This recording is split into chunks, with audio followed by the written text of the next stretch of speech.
Britain, 2099. Society crumbles as the authorities fight to keep everything under their control. Cities are divided into cloistered inner zones, cut off from the outside world, and the dangerous slums riddled with chaos and violence. A small handful struggle to escape the world that is out to destroy them.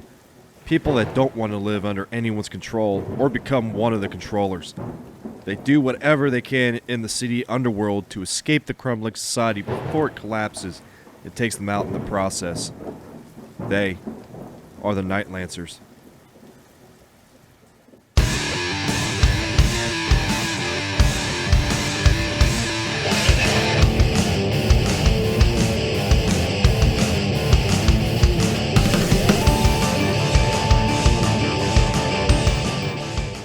Welcome to NightLancer, a cybernetic dystopia where you have only one goal: escape, by any means necessary.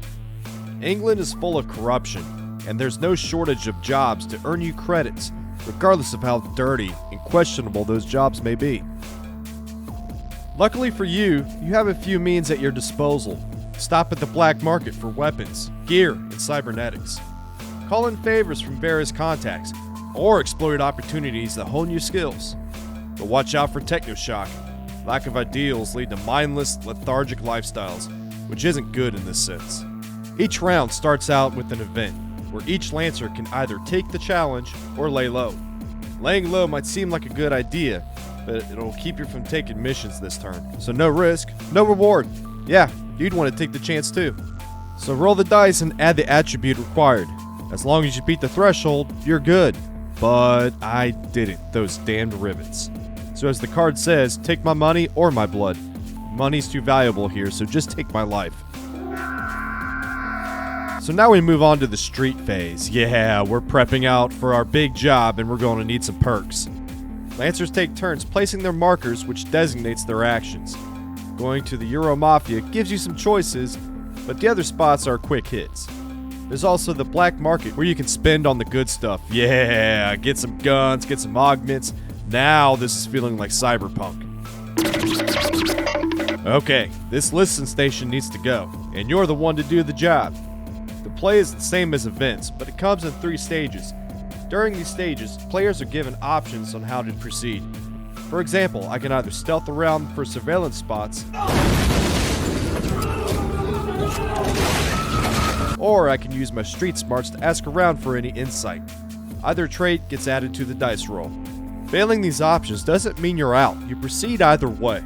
However, if you fail, you have to go through an additional challenge, which in this case will make for a pretty painful time. You fail this, you take damage, but you still proceed to the next stage. Some challenges call for special tools. Here, I can use my cyber rig to disable these alarms automatically, so it's on to the next stage. Notice how there are 2 crew slots. If players decide not to work together for whatever reason, you can attempt the job as a complete separate unit. However, only one can go to stage 3. The 2 crews will face off with the winner taking the final challenge, which will result in payment. Repeat these phases until the event deck is depleted. Then tally up your prospects. Yeah, this is where the point system comes in. The player with the highest amount of prospects wins. Okay, let's dig into it here. First off, I love the way this game looks. Everything is dark yet colorful. Each character is bathed in shades of neon. Wait, is that Becky Lynch? Perfect. The setting is unique and exciting. Survival and cyberpunk? Oh, I'm in. However, the points system takes away from it for me. Why scrape together as many prospects as possible if you're only trying to leave town? Now, if you were aiming at controlling London, that might be plausible. Something else I can't stand is the single player mode. Holy God, is this annoying. First, these agents are always trying to screw you over, which makes sense. They cause you to mill your contact deck, and on certain cards, they penalize your skill sets, so you are constantly doing this. Every round, every event, every fight. Their movements don't make much sense either. They're meant to go to the spot with the most players, but if you're by yourself, you're controlling a decoy, so you're basically designating where they go anyways. They have spots where they can go during tiebreakers, but rarely are they utilized in my playing. My advice, play with a friend. All in all, it's a solid grab. It looks incredible, the elements are fitting to the setting, and it offers some variety in characters that give it a good contrast to strengths and weaknesses. The flow might take some getting used to, but as long as you know how the phases work, you'll get into the swing in no time.